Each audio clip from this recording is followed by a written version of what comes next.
Assalamualaikum warahmatullahi wabarakatuh dan selamat pagi. Saya Sekardi Amuntiastuti. Di sini saya akan menjelaskan penjelasan terkait apa itu konstitusional.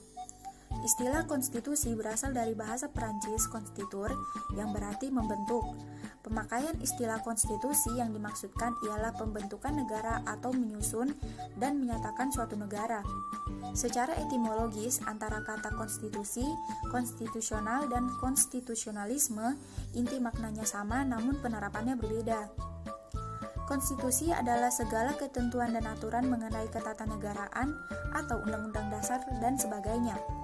Sedangkan konstitusional adalah segala tindakan atau perilaku seseorang maupun penguasa berupa kebijakan yang dipatuhi atau didasarkan konstitusi.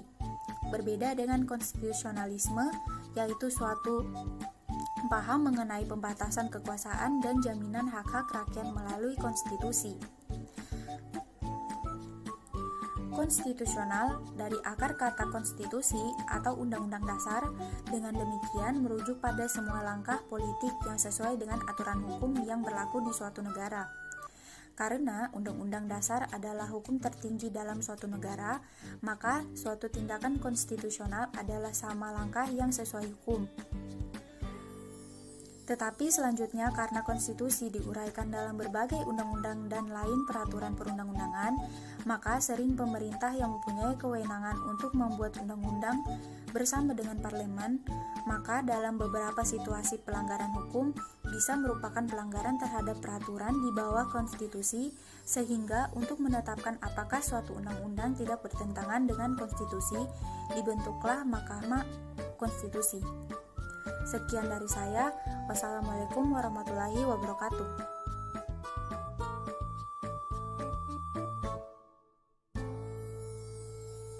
Assalamualaikum warahmatullahi wabarakatuh. Perkenalkan, nama saya Akmal dengan stambuk A12118132. Nah, di kesempatan kali ini saya akan menjelaskan tentang latar belakang konstitusional. Nah, seperti dijelaskan di sini, konsep konstitusionalisme sendiri sebenarnya telah ada dan berkembang jauh sebelum Undang-Undang Dasar pertama dirumuskan.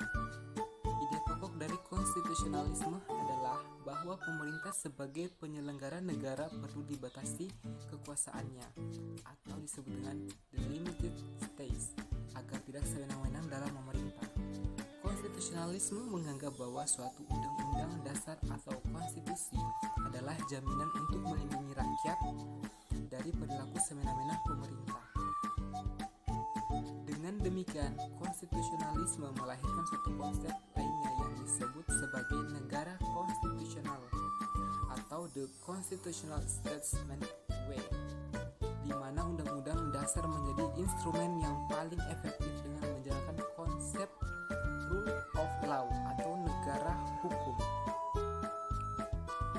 Konstitusionalisme mendasari gagasannya pada ide kedaulatan hukum yang lahir dari konsensus yang melibatkan seluruh rakyat atau perwakilan daripada rakyat untuk menyusun konstitusi menjadi landasan kehidupan bernegara.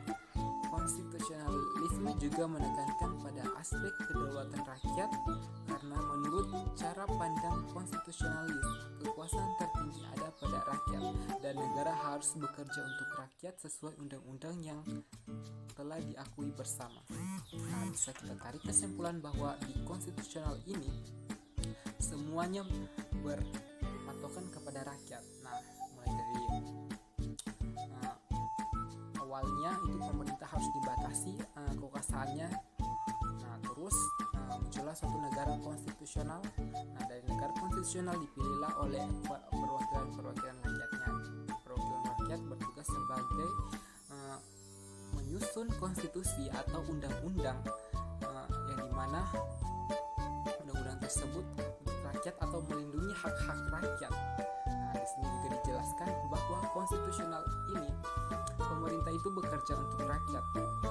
Nah, bukan untuk dirinya sendiri. Nah, mungkin hanya itu yang bisa saya jelaskan dalam latar belakang ini. Saya ucapkan terima kasih. Assalamualaikum warahmatullahi wabarakatuh.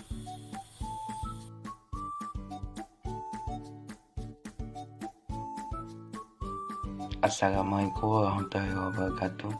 Perkenalkan, nama saya Muhammad Febriawan Ristanto, Tambuk A121200043. Saya akan membawakan materi tentang tokoh-tokoh pendukung konstitusional. Ada beberapa tokoh-tokoh pendukung konstitusional. Antara lain, yang pertama adalah Carl J. Friedrich. Menurut Carl J. Friedrich, dalam bukunya yang berjudul Constitutional Government and Democracy, konstitusionalisme merupakan gagasan bahwa pemerintahan merupakan suatu kumpulan kegiatan yang diselenggarakan oleh dan atas nama rakyat, tetapi yang dikenakan beberapa pembatasan yang diharapkan akan menjamin kekuasaan yang diperlukan untuk pemerintahan itu tidak disalahgunakan oleh mereka yang mendapat tugas untuk memerintah. Tokoh pendukung yang kedua adalah Richard S. Key.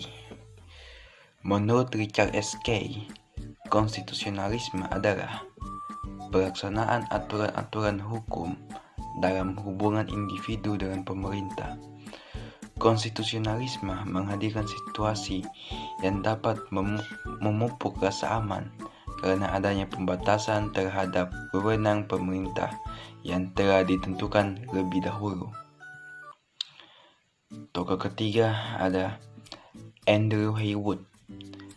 Melihat konstitusionalisme dari dua sudut pandang, dalam arti sempit, konstitusionalisme adalah penyelenggaraan pemerintahan yang dibatasi oleh sistem perundang-undangan.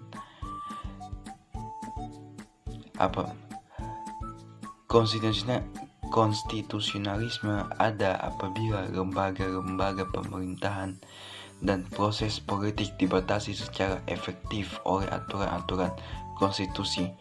Sementara pengertian konstitusionalisme dalam arti luas menurut Andrew Haywood adalah konstitusionalisme merupakan perangkat nilai dan aspirasi politik yang mencerminkan adanya keinginan untuk melindungi kebebasan dengan melakukan pengawasan internal maupun eksternal terhadap kekuasaan pemerintah.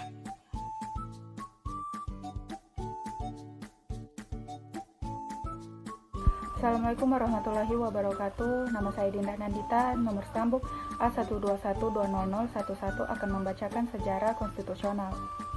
Sebenarnya konstitusi ini berbeda dengan undang-undang dasar dikarenakan suatu kekhilafan dalam pandangan orang-orang mengenai konstitusi pada negara-negara modern, sehingga pengertian konstitusi itu kemudian disamakan dengan undang-undang dasar. Kekhilafan ini disebabkan oleh pengaruh paham kodifikasi yang menghendaki agar semua peraturan hukum ditulis demi mencapai kesatuan hukum, kesederhanaan hukum, dan kepastian hukum. Begitu besar pengaruh paham kodifikasi sehingga setiap peraturan hukum karena penting itu harus ditulis, dan konstitusi yang ditulis itu adalah undang-undang dasar. Secara umum terdapat dua macam konstitusi, yaitu konstitusi tertulis dan konstitusi tidak tertulis. Hampir semua di negara ini memiliki konstitusi tertulis atau undang-undang dasar yang pada umumnya mengatur mengenai pembentukan, pembagian wewenang, dan cara bekerja berbagai lembaga kenegaraan serta perlindungan hak asasi manusia. Negara yang dikategorikan sebagai negara yang tidak memiliki konstitusi tertulis adalah Inggris dan Kanada. Di kedua negara ini, aturan dasar terhadap semua lembaga-lembaga kenegaraan dan semua hak asasi manusia terdapat pada adat kebiasaan dan juga lembaga di berbagai dokumen. Baik dokumen yang relatif baru maupun yang sudah sangat tua, seperti Magna Carta yang berasal dari tahun 1215 yang memuat jaminan hak asasi manusia rakyat Inggris. Karena ketentuan mengenai kenegaraan itu tersebar dalam berbagai dokumen atau hanya hidup dalam adat kebiasaan masyarakat itulah, maka Inggris masuk dalam kategori negara yang memiliki konstitusi tidak tertulis. Pada hampir semua konstitusi tertulis diatur mengenai pembagian kekuasaan berdasarkan jenis-jenis kekuasaan, dan kemudian berdasarkan jenis kekuasaan itu dibentuklah lembaga-lembaga lembaga-lembaga negara. Dengan demikian, jenis kekuasaan itu perlu ditentukan terlebih dahulu. Baru kemudian dibentuk lembaga negara yang bertanggung jawab untuk melaksanakan jenis kekuasaan tertentu. Beberapa sarjana mengemukakan pandangan mengenai jenis tugas atau kewenangan.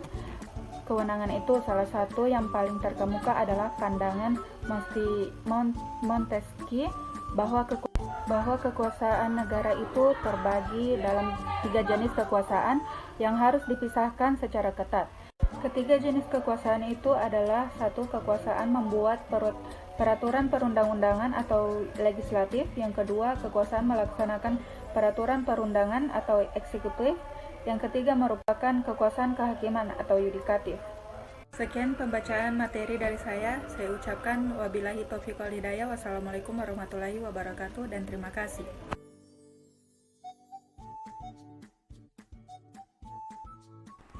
Assalamualaikum warahmatullahi wabarakatuh. Perkenalkan, nama saya Triananda, stambuk A121818258. Oke, di sini saya akan berbicara tentang implementasi konstitusional. Berbicara tentang implementasi konstitusional, perlu kita ketahui terlebih dahulu apa itu implementasi. Implementasi adalah suatu tindakan atau pelaksanaan dari sebuah rencana yang sudah disusun secara matang dan terperinci. Konstitusional dari akar kata konstitusi atau undang-undang dasar, dengan demikian merujuk pada semua langkah politik yang sesuai dengan aturan hukum yang berlaku di suatu negara. Misalnya dengan dicantumkannya hak asasi manusia dalam konstitusi, maka perspektif HAM menjadi sah sebuah argumen hukum dan politik. Konstitusi merupakan suatu peraturan yang digunakan untuk mengatur negara. Konstitusi yang ada pada di Indonesia yaitu Undang-Undang Dasar 1945 atau konstitusi juga dapat kita artikan suatu hukum tertulis yang terdapat pada negara Indonesia. Konstitusi ini tidak memiliki peraturan yang rinci, tetapi menjabarkan semua prinsip yang ada pada peraturan tersebut. Konstitusi berasal dari kata constituere, yang artinya menciptakan. Kata tersebut berasal dari bahasa Prancis. Konstitusi sudah ada sejak abad 18. Pada saat itu konstitusi digunakan untuk membuat peraturan yang bersifat tertulis. Hal ini masyarakat tidak dapat semena-mena untuk melakukan sesuatu karena sudah ada peraturannya. Konstitusi juga sebagai hukum tertinggi yang ada pada suatu negara. Hal ini menyebabkan adanya batasan untuk semua warga negara yang menganut sistem konstitusi. Berdasarkan uraian di atas, dapat diambil bahwa negara konstitusional adalah suatu negara yang melindungi dan menjamin terselenggaranya hak asasi manusia dan hak sipil lainnya. Konstitusi adalah undang-undang yang bertujuan sebagai tempat berdiri kokohnya sebuah negara. Di dalam ketatanegaraan Indonesia, konstitusi diartikan sama dengan undang-undang yang menjadi dasar hukum dan memiliki peraturan yang sifatnya mengikat bagi masyarakat di dalam sebuah negara. Di Indonesia sendiri, konstitusi adalah Undang-Undang Dasar 1945 yang menjadi acuan dasar bagi seluruh peraturan atau undang-undang yang berlaku di Indonesia, sesuai dengan Undang-Undang Nomor 12 Tahun 2011. Implementasi pada kehidupan sehari-hari banyak macamnya. Contohnya sendiri pada hak asasi manusia adalah salah satunya sendiri pada pasal 28 ayat 1 dan ayat 2 tentang hak pengembangan diri yang berbunyi, yang pertama, setiap orang berhak mengembangkan diri melalui pemenuhan kebutuhan dasar, berhak mendapat pendidikan dan memperoleh manfaat dan ilmu pengetahuan dan teknologi seni dan budaya demi kesejahteraan umat manusia. Yang kedua, setiap orang berhak untuk memajukan dirinya dalam memperjuangkan haknya secara kolektif untuk membangun masyarakat, bangsa, dan negaranya. Jadi, sesuai pasal tersebut, setiap orang bebas mengembangkan diri untuk kemakmuran mereka sendiri. Dan negara harus melindungi itu, juga harus memfasilitasi seperti amanat konstitusi. Contoh yang paling sederhana dalam mengembangkan diri yang harus difasilitasi negara adalah sekolah. Kita tahu sekarang banyak pemerintah menyerukan wajib sekolah 9 tahun. Yang itu sendiri sesuai dengan Undang-Undang 1945 pasal 28 di atas. Ada juga beberapa masalah yang melanggar Undang-Undang Dasar 1945 pasal 28 yang menimbulkan perdebatan, salah satunya adalah kasus yang baru-baru saja terjadi tentang protes Komisi Perlindungan Anak atau KPAI pada audisi PB Jarum yang berakhir pada penutupan kompetisi tersebut. Oke. Saya akhiri, wassalamualaikum warahmatullahi wabarakatuh.